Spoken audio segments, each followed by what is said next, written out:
Hi, this is Ethan with Combat Radio, and this is Spinal Tap. Stonehenge, where the demons dwell, where the banshees live, and they do live well. Stonehenge, where a man's a man, and the children dance to the pipes of Pan. And you, my love, won't you take my hand? We'll go back in time to that mystic land where the dewdrops cry and the cats meow.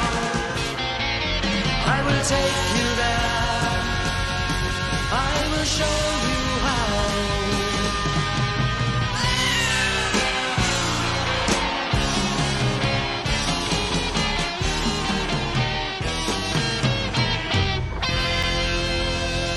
Well, now with me to break down this epic bit of rock and roll awesomeness is some of the heroes that were with us to help fill the food bank last November. You know them as Hookers and Blow, otherwise Dizzy and Nadja Reed, Mike Duda, Alex Grassi, and our buddy Johnny Kelly.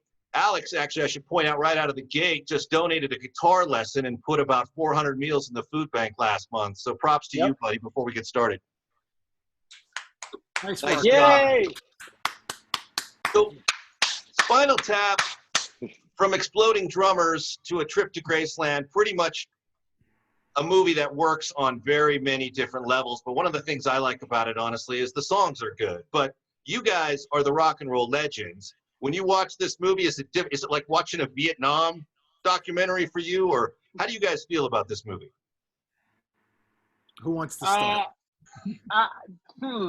You know what? It's taken on different meanings over the years. When I watched it as a kid, I didn't understand it was a fake band. I thought it was just kind of goofy and funny. But then I got into the music business and I watched it again.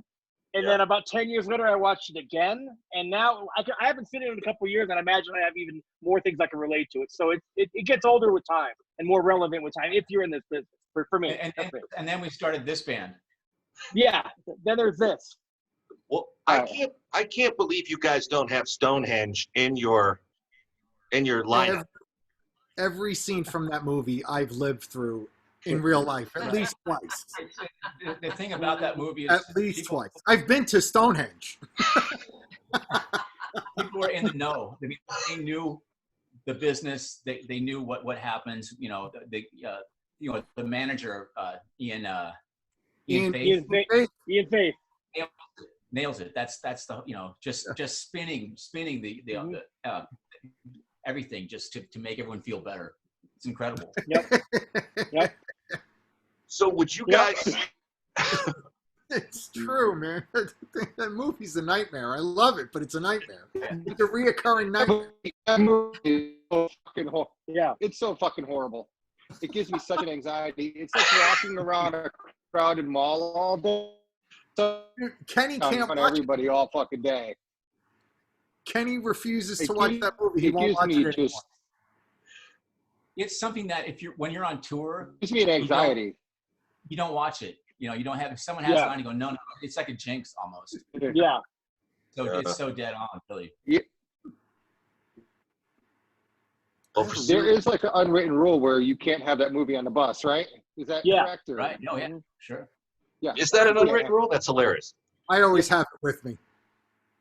You know, I'm with Alex. I saw that movie on video. Is that Johnny? I use it for reference. I always have the movie with me in my computer. You know, in case something comes up, I'm like, all right, now how should I deal with this situation? You're right. You can refer to the movie itself out of the situation. You can check everything off. It's like, okay, like check when that the one show off. gets canceled, you know, check to see if it's a college town or not. Should I be concerned? Or, you know. Dwarfs on stage. Yeah. I actually hate the fact that I identify with the Paul Schaefer character of the entire cast. That's the one guy I can relate to. Dealt with many of those. You know, Artie Fufkin. Hi, Artie Fufkin. Hi, Polymer Records, how are you? Hey, how you doing? You are Derek. Derek. Artie Fucking, Polymer Records, how Hello, are you? Artie. I'm your promo man here in Chicago. Oh, It's that's good to great. meet you. I love you guys. Yeah. How you doing, Artie? And of course, Nigel. Nigel. I love you. Nigel Tufno. Right. I love your stuff. I go back with you guys. Boy, Yeah. do I. Artie Fucking, Polymer Records. Right, yeah. I love you. And who are you, darling? Oh, this is my special new friend, Cindy. Hello, Cindy. And this is Belinda. Hello, Belinda. Artie Hi, Fucking, nice to Polymer meet Records you. Yeah. promo. And I'm. Oh, what's going on here? Hi. Oh, they're making Hi, guys. a- Artie Fucking, Polymer Records. Nice to see you. And where is David? David, hi. Artie Fuffkin, how are you? It's nice to see you. We've got something exciting happening tomorrow. Good food. Good food. Oh, thank God, civilization. Where do I put this?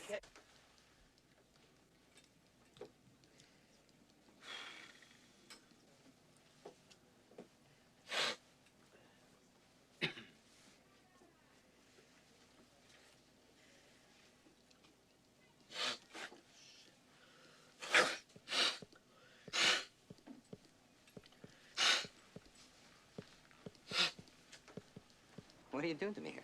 I'm not doing anything. I thought we had a relationship here. I don't know what happened. Business is terrible, Artie. What can I tell you? This is the truth. I know business is terrible, but what happens with a record store with a promotion and nobody shows up? I thought This we had isn't a friends. personal thing, Artie. Nobody's coming in the store Forget to... personal thing. We had a relationship here. Forget about personal. What about a relationship? I feel like a schlub, and I don't know what's happening. It's me. That's what it's happening. It's me. I did it. It's my fault. I don't know. Well, we were told massive radio support. We did Advanced, massive. We did massive. We saturated. We oversaturated. Radio support. That's what it is. It's me. I did it. I fucked up. I fucked up the timing. That's all. I fucked up the timing. I got no timing. I got no timing. You know what I want you to do? Will you do something for me? What? Do me a favor. Just kick my ass, okay? Kick this ass for a man, that's all. Kick my ass. No. Enjoy. Come on. I'm not asking, I'm telling with this. Kick my ass. You already flipped it. He was great. He nailed it. He I'm was not perfect. asking you, I'm telling He you. was great all in my that fault. movie. My daughter watched it with me last night for the first time, and at that scene, the one thing she said is, she's like, I can't believe no one stood up and actually kicked him in the ass. I thought that's where it was going. But I'm with you, Alex. Like, I was like 11 or 12 when this came out on video, and I was halfway through it when I realized it was fake. Yeah, I didn't really understand a lot of the jokes because it hadn't. I didn't play guitar at that point. I was like 10, and then all of a sudden, I'm like, wait a second, this isn't a real band. Oh, that's the guy from Laverne and Shirley, and it started to slowly piece itself together for me. And then when I realized it was fake, and then I started touring, I'm like, wait a second, you know. Let me ask you guys a couple of comparisons real quick. All right. In the movie, pretty much out of the gate, there's an issue with their album cover, and it comes out as an all-black album, which since then Metallica has actually done. But have you guys had any of those moments where your record company comes to you and says, "No, we're not doing this cover," and it becomes a situation like that? Yes. You have. What was the album cover? What was the problem? It was a typo record, Origin of the Feces. The original album artwork was Peter's asshole. And I just didn't see that coming.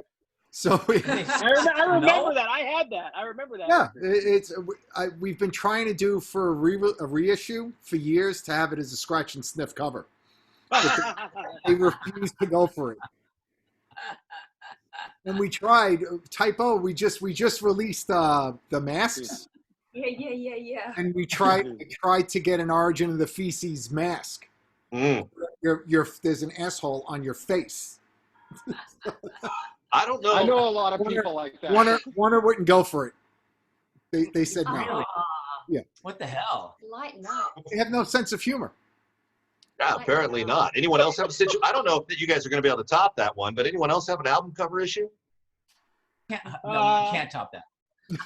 I got nothing. So anyway, when we did I'm gonna. This was way back after Bloody Kisses was released. They reissued Origin of the Feces again, and then they put a more Walmart appropriate cover on it. What was the cover they actually went with? I can't remember. It was the name of the artwork is called Orchestra of Death.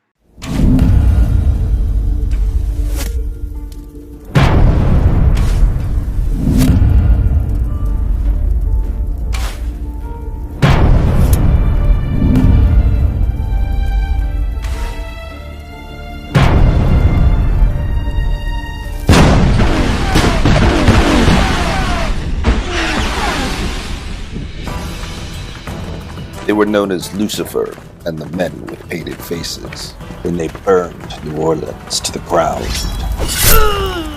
And when they sacked Panama, I knew that my road to redemption would be paved with tombstones. And by the time they brought the apocalypse to West Africa and the Indian Ocean, I would come to know two words with biblical significance. No quarter. No quarter. Kill All Masters. Rated R. Coming soon. Available on all platforms. Visit noquarterkillallmasters.com.